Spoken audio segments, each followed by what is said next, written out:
The mother-in-law ostentatiously jingled the keys to her new car, acquired through a 3-year loan that consumed her entire salary, with the expectation that her daughter-in-law would provide for her in her own apartment. Today's narrative is about attempts to disguise audacity as triumph and selfishness as altruism. Friday evening was meant to be hers and Baring's alone. The cat, a massive gray British Shorthair with the temperament of a dormitory supervisor, lay on the windowsill, disdainfully twitching an ear as he gazed at the wet asphalt of the courtyard. Margarita stood nearby, a glass of dry red wine in her hand. Silence. The apartment smelled of cleanliness, expensive fabric softener, and that particular tranquility that descends when you are the one paying your own bills. The illusion was shattered by a sound, not just a car horn, but an insistent, boorish blare that set off the alarms of the parked vehicles. Margarita winced. The 9th floor, yet it sounded as if it were honking directly into her ear. She glanced down. In the middle of the courtyard, blocking the exit of a neighbor's gray Toyota, sat a snow-white behemoth, a Chinese crossover, enormous, gleaming, resembling a plastic soap dish, inflated with self-importance. The door swung open. Oleg tumbled out of the driver's seat. Even from the height of the 9th floor, Rita saw how he swelled with pride. He didn't just get out, he oozed out, spreading his arms as if about to embrace the entire gray panel block world.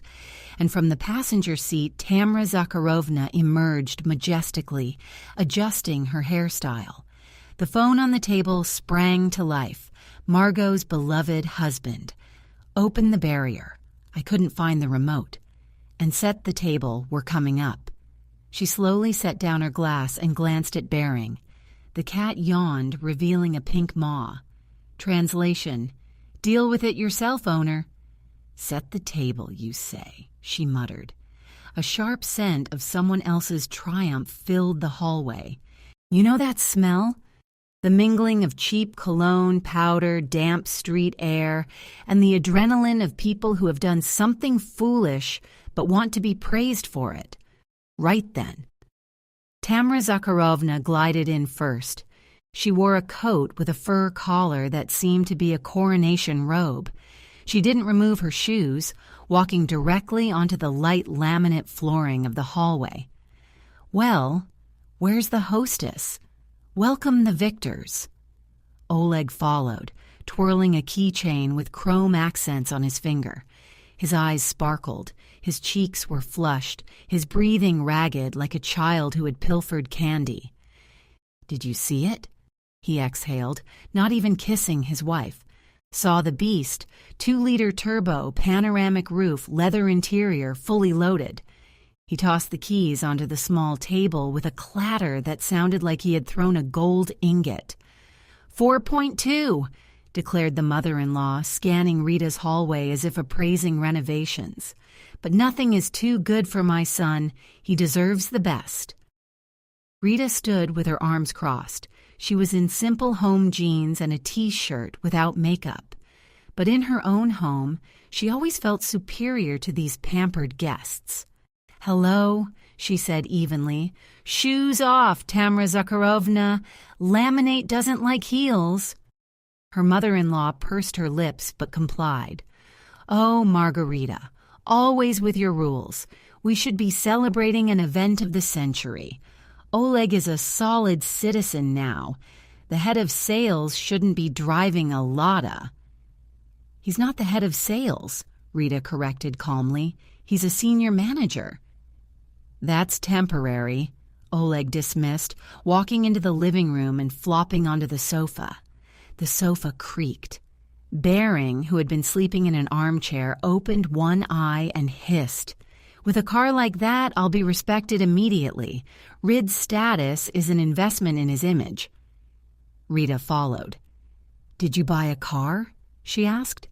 Her voice was quiet, deceptively soft. We bought one. Tamara Zakharovna corrected, sitting next to her son and placing a proprietary hand on his knee. I helped with the selection. Oleg has excellent taste, but a woman's perspective was needed. With what money? Rita looked only at her husband. Oleg faltered. The euphoria subsided slightly, giving way to mild nervousness. He knew that look from his wife, the look of an auditor who had found a discrepancy in the annual report. Well, there was a sale, a huge discount. It would have been a sin not to take it. The money, Oleg. We have 100,000 on the joint account. You had 200 in your stash, and the car costs 4 million. Where did it come from? A car loan, of course, the mother-in-law barked, as if explaining elementary truths to an idiot. Everyone lives like this now, the entire civilized world. Do you want him to ride the bus? Rita sat down in the armchair opposite, slowly. The terms... Oh, don't be such a bore. Oleg jumped up and paced the room. He couldn't sit still. The adrenaline demanded an outlet. Everything's fine. Approved in an hour, just passport and license. They didn't even check income statements too strictly. I slightly embellished the figures. The payment, Oleg. A pause hung in the air. Oleg looked at his mother. Tamara Zakharovna nodded encouragingly. 85, Oleg said quickly. The room became very quiet. They could hear the refrigerator humming in the kitchen and the clock ticking. 85,000 rubles a month? Rita repeated. Well, yeah, there's life insurance, comprehensive insurance, extras, but it comes with a 5-year warranty.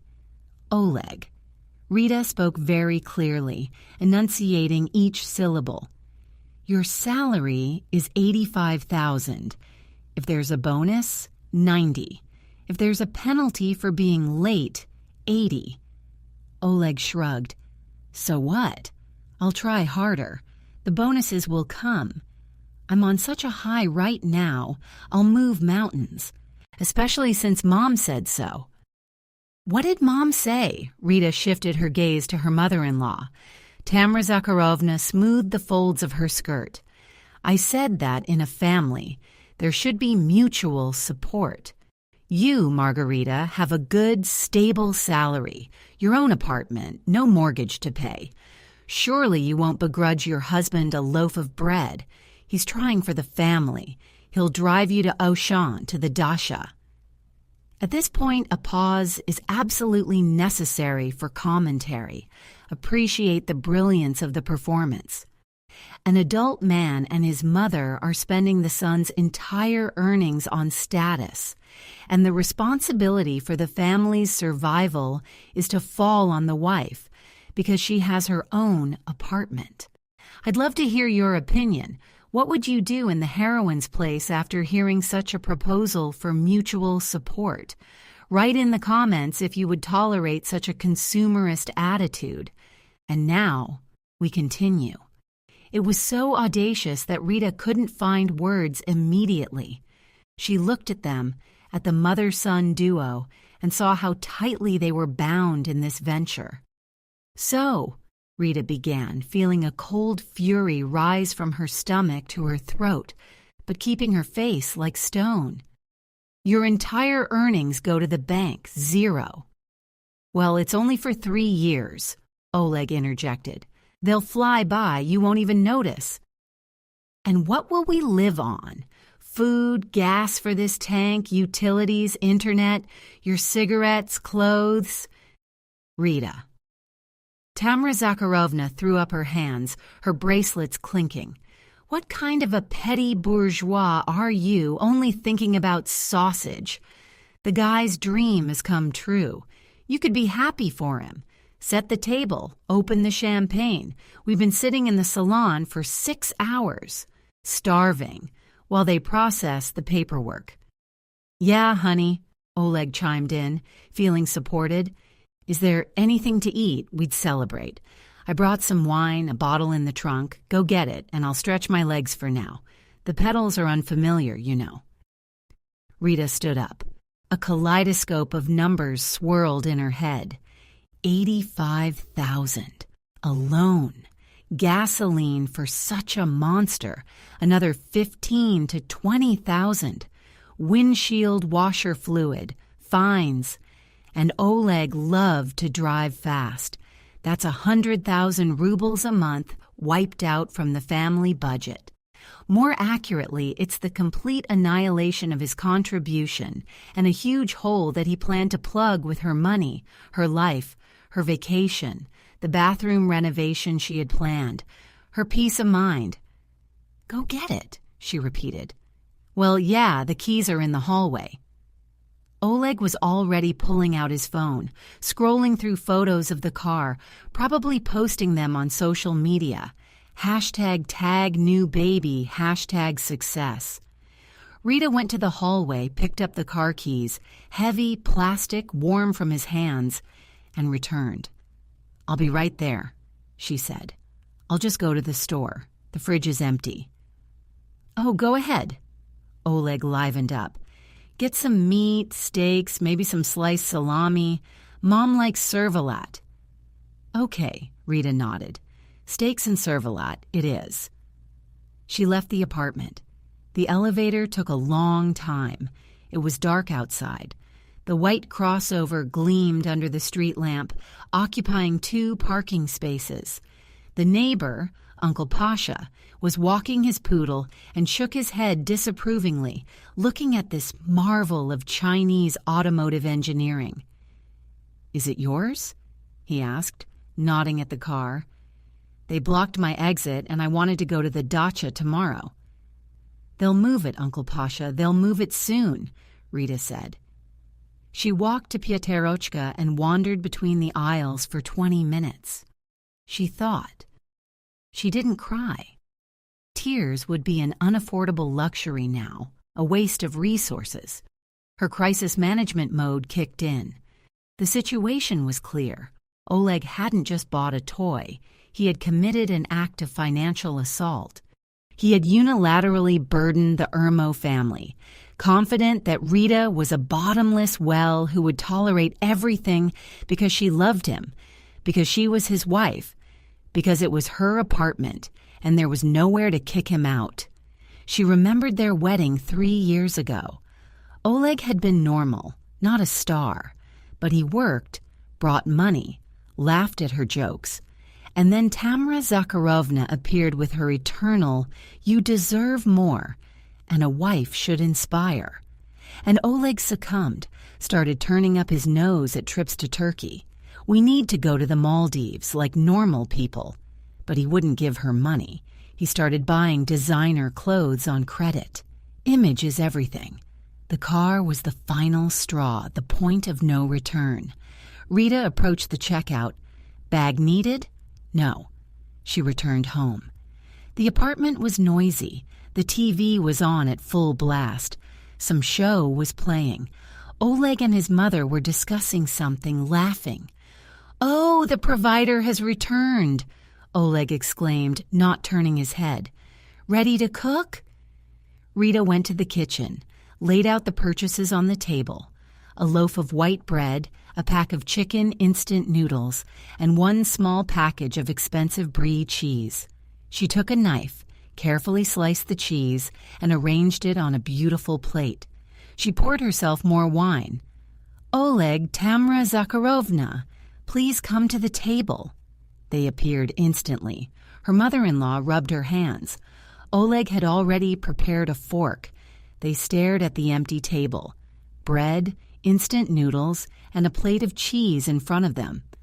"What is this?" Tamara Zakharovna asked, her voice cracking. "A joke." "Why a joke?" Rita asked, taking a sip of wine. "This is dinner." "Where's the meat?" Oleg protested. "You went to the store." "Rita, are you kidding me? I'm starving." Rita slowly chewed a piece of cheese. She savored the moment. This wasn't revenge. It was a presentation of a new reality. "Oleg," she said evenly, "let's calculate. Open the calculator on your phone." "What calculator? I want to eat." "Open it." There was so much steel in Rita's voice that Oleg grumbled and got his phone. Okay, write it down. Family income. Before it was my 120, plus your 85, total 205. We lived well, went on vacation, saved. Now your 85 goes to the bank, leaving my 120. Well, Tamara Zakharovna said, 120,000 is a lot of money.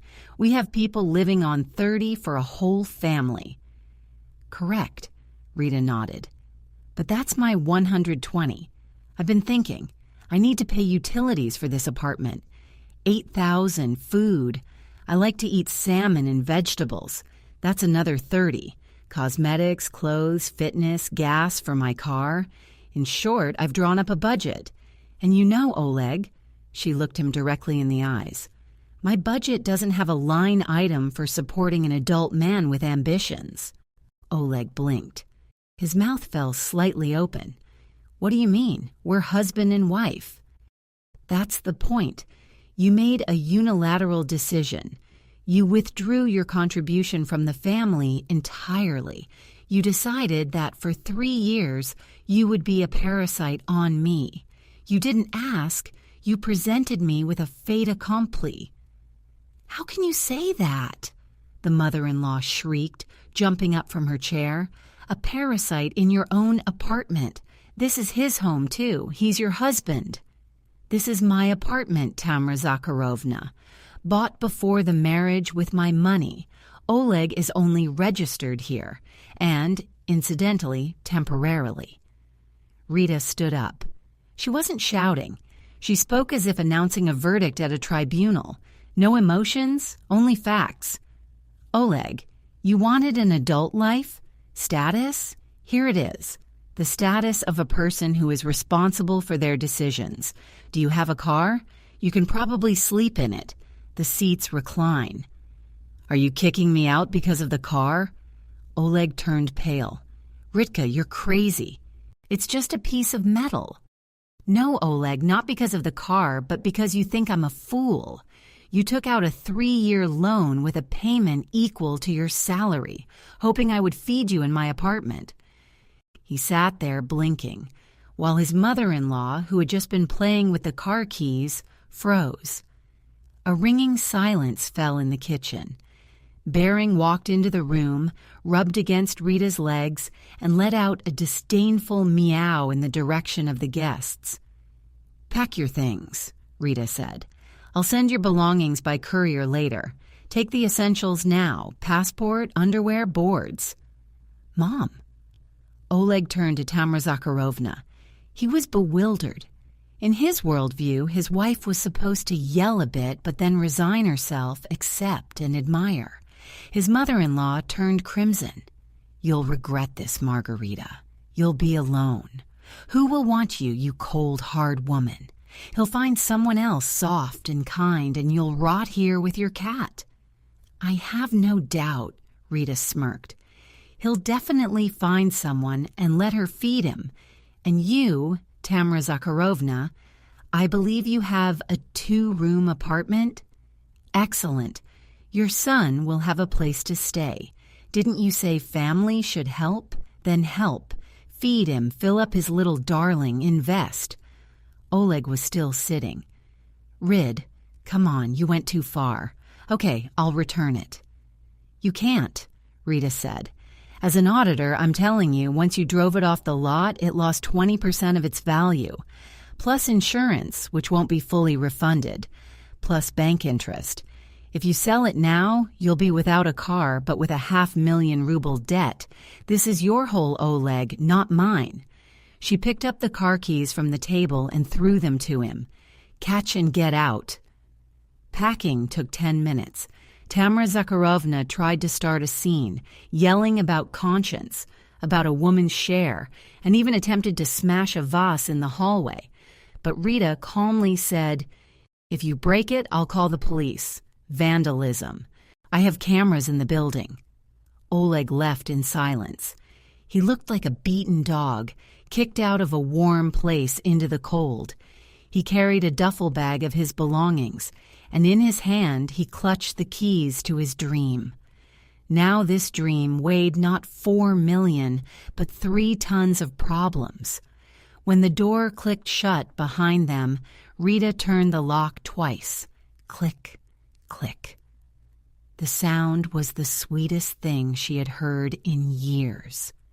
She returned to the kitchen. The instant noodles lay unopened.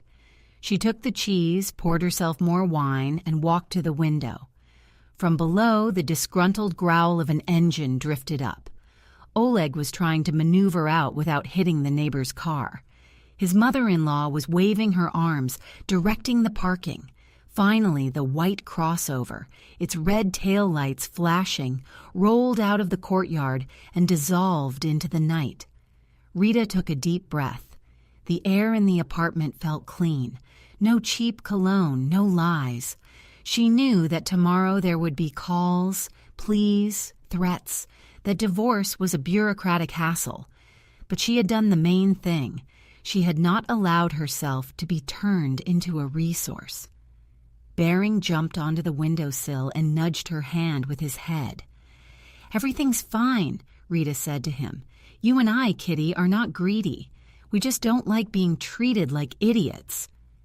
She took a bite of cheese. It was delicious, and most importantly, it was her cheese.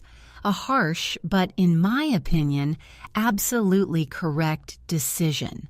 Self-respect is worth far more than any car. And it's great that the heroine realized this before falling into a debt trap. If you've ever witnessed similar displays of generosity at someone else's expense, share your stories. Peace and financial well-being to all.